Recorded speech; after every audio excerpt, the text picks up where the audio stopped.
Have you ever wondered how Ellen Ripley would play as herself in Dead by Daylight? Well, look no further. I found out how. Hello everybody, Vigo's Shadow here, and welcome to the Survivor Strategies, a guide how to play exactly like how the Survivor would. In today's episode, we will be playing as Ellen Ripley. Go step by step and cut off every bulkhead and every vent until we have it cornered, and then we'll blow it the fuck out into space.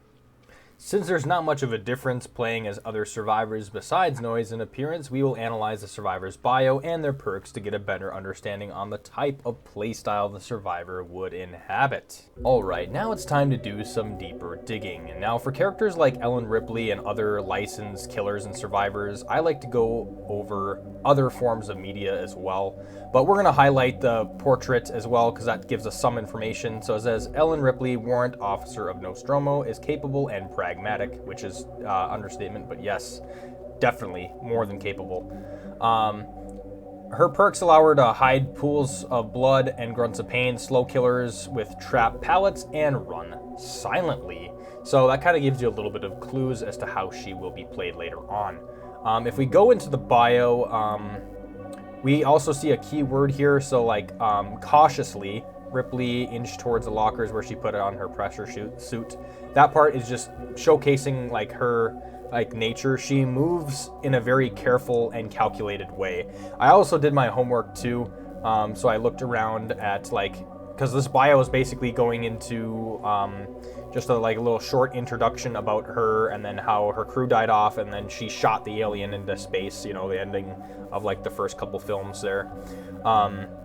But then she found herself in the entity's realm. So it doesn't give us a whole lot of information there. But in the movies, we can definitely see where her personality lies, So she takes on the role of a very resilient and adaptable officer, into a battle-hardened survivor, because of the death of some of her crewmates as well. Yeah, she's very protective and maternal. Her actions are driven by a deep protective instinct for others, notably Newt. So there is that. So it's no nonsense leadership too. That's what I like about Ripley as well, because she holds people accountable. She does not whine, and she's not be afraid to be viewed as unlikable. She's kind of been known as that. It's just very highly intelligent, analytical thinker, and then authoritative character. And she's highly competent. Now I could say a lot more about Ripley, but that's pretty much the gist of it. So how does that come into play with how she's going to be played in Dead by Daylight? We will definitely get into. For one, she's going to be taking charge as a natural leader. She's going to care about her team, and she's going to be very cautious and resilient. So there's already a bunch of traits right there, which is going to lead into some other categories later on. But that is all I have for the bio / information. Alright, perks are another way to distinguish how the survivor is going to be played as well. So we're going to be going over her 3 perks right away. So let's just jump right into them. Lucky Star is the first one. While hiding in a locker, you make no grunts of pain. Exit a locker. For 30 seconds, you see aura of generators closest. Aura of other survivors, you make no grunts of pain. You leave no pools of blood. Cooldown 25 seconds. Chemical Trap. After repairing 20% of generators while next to a drop pallet, you can use F to trap for 60 seconds. All other survivors will see that pallet aura for that time. And then, so it's giving information to others. And then when the killer breaks that pallet, the trap explodes and they gain 50% hindered for 4 seconds. So that's going to delay the killer from catching up to you as well. So that's actually also pretty good. And then hindered is, they're moving slower. While healthy and running, your footsteps are silent. Light-footed. While healthy and running, your footsteps are silent to the killer. Whenever you do a fast action, the cooldown is 10 seconds. So, I think it used to be all the time, but they nerfed it to fast action, cooldown 10 seconds then, which ain't too bad, honestly. It's still pretty damn good. And yeah, that's Ellen's perks. Alright, after reading around, we can now establish the playstyle that Ellen would gravitate towards the most. I pulled up an image that references various other playstyles, and after what we know, I decided that Ellen fits into the vigilant category the most. There's another category as well, which I'm going to say is stealthy, because she's definitely going to be acting cautious. So maybe stealthy over vigilant, but these two will come very close together because essentially, she is very well aware of her surroundings. She's a definite think before you act type of person for sure, based on what we know. And on a side note, she's also going to be a team player because she has worked with the team on Nostromo. So she's going to be working as much of a team leader as you can be as well, is what I'm trying to say, and trying to get out all together. Which is going to lead us to our next category, which is the priority. In Dead by Daylight, there are 4 categories. Within these categories, we can understand what the survivors deem as a priority based on what we know. Now, Ellen's main priority would be the altruism/benevolence category.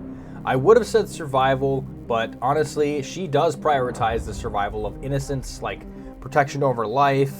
She puts herself in harm's way to defend others, like notably Newt and her companions. Still demonstrating a lot of empathy under pressure of like the alien and other like obstacles as well. But yeah, that's mainly what it breaks down to. I'm not going to get too in-depth into that. It's just basically we're going to be prioritizing our team, our survival, and our friend's survival as well. So we want to try to get everybody on in the trial out for sure, even putting ourselves in harm's way to do that.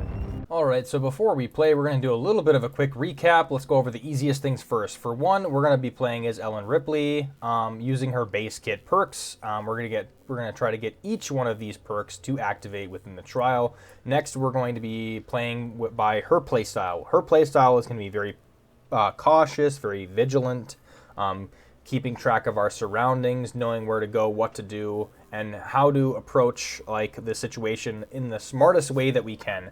Next, we're going to be prioritizing our team as well. So even if we have to put ourselves into harm's way, we will defend our team against the killer so that we can try to get everybody out of the trial as well. So we're going to definitely be playing in a very offensive way and also a very defensive way.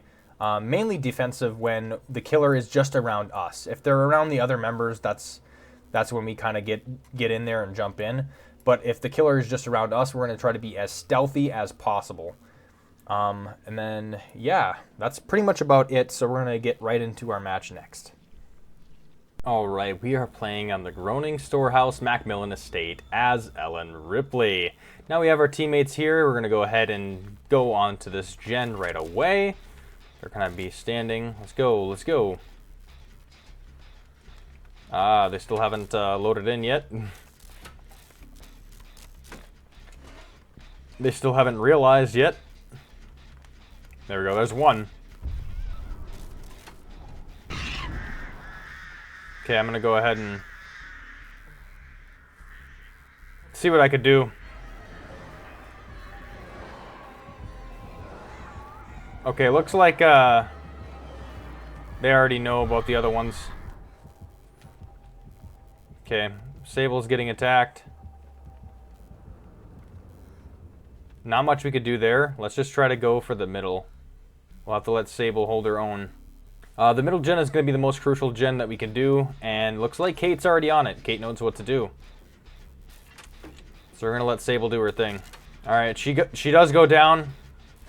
I will leave Kate to do what she needs to do on this gen, and I will attempt to go for the save here. Okay. Go ahead and crouch down. She may have seen us, maybe not.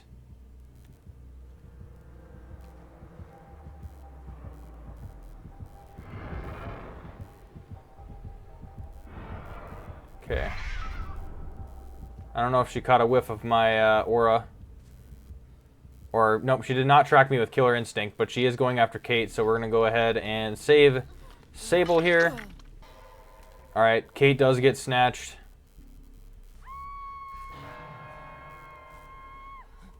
Okay, we're going to try to hide scratch marks because we don't know if she's coming our way.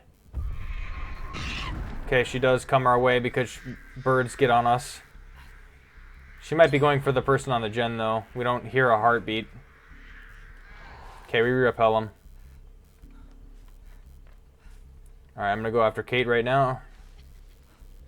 Try to get her all healed up. We could try to resume progress on that middle gen as well. Okay, that just passes her, so that's not bad. Ace kind of goes our way. Doesn't stop the heal, though. So we're able to fully heal her. That's not bad. We could use chemical traps somewhere here. Alright, yeah, let's get back on this gen. Might be the smartest thing to do. She comes back to join us on this gen. It just goes off.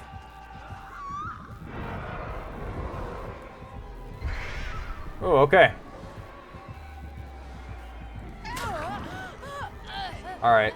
I know she's going to be more or less trying to break pallets, or, sorry, shoot birds over them. So what we can do here, she might have to just throw God Pallet and then install a trap right away.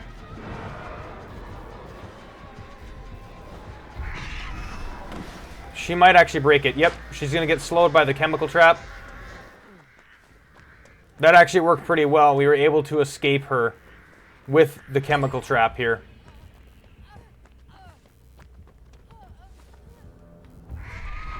Alright. She's still going to be on us. That is okay. We'll take her away as much as we can. Okay. Alright.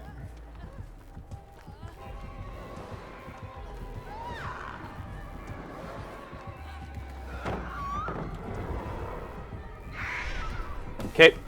We vault that very quickly. Alright, we should be able to get the window.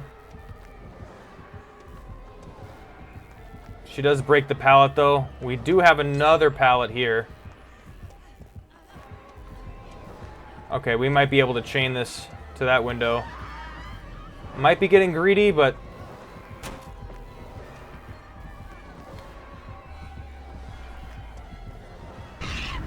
Okay. We get a little bit greedier.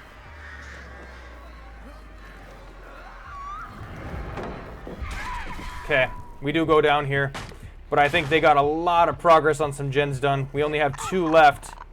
Plus we were able to get some utilization out of Chemical Trap. Only downside is that we did have to waste God Pallet to use that because I feel like she'd be playing around a lot of other pallets like she has been. So there can definitely be easy moments where those pallets aren't being put to use, especially when you have a killer that can avoid them like Artist or Nurse. Sable is actually kicking it into gear to come save us, but we will go on her last generator with her just so that we can get that generator done. I know exactly which generator she was using, so we're going to go ahead and go for it. This will probably be the best thing we can do. Yep. It does regress, so we're going to go ahead and try to... There's that. We do get hit with the crows. Not a good look for us right now. Let's try to go like right in here. Let's try to get some usage out of Lucky Star.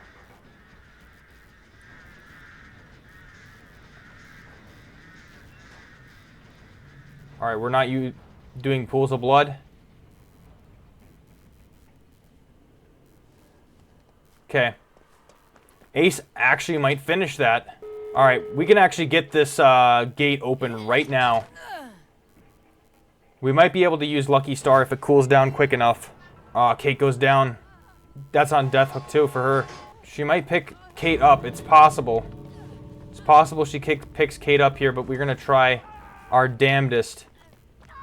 Holy shit. Our whole team went down within seconds. Okay, we got to get Kate up first. The other 2 can actually take hooks. She gets up. Wow. Okay, she actually had the ability to get up. So we're going to go ahead and hit Lucky Star. We know where they're at now.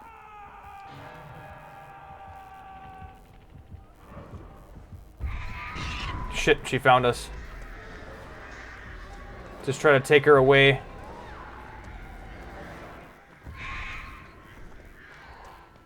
All right, she does not. She returns back to the crowd here. They are all off the hook now. They are all running towards the gate. Let's just hope that they can get out in time. 1, 2, and then it looks like Ace might be able to get out. All right. That secures the victory for the whole team. Now it's just... I just got to get this gate open. I'm able to get it open, and that's it. That's all there is to it. We were able to come back to our team when they needed it most. Kate was able to get up, and then save the rest of her team effectively. But yeah, that was a really, really good match. Let's go ahead and break it down a little bit more. I feel like we got some usage out of Lucky Star, at least knowing where our teammates are at with their auras and being able to join some of them and get to just kind of like overall see what's going on. So we did definitely get some usage out of Lucky Star. We also had Chemical Trap as well. While the artist was chasing us, we were able to slow her down for a little bit, and that kind of got us the escape on that one. We also light-footed activated the whole time. I don't think we might have been around some loops where she just couldn't tell. I'm not sure if that activated there, but either way, we did get some usage out of all of these perks at some point in the trial. Anyway, that is how you play Ellen Ripley. We always come back for our teammates, and that is how it's done. Thanks for watching. I'll see you in the next one. Vigo, signing off.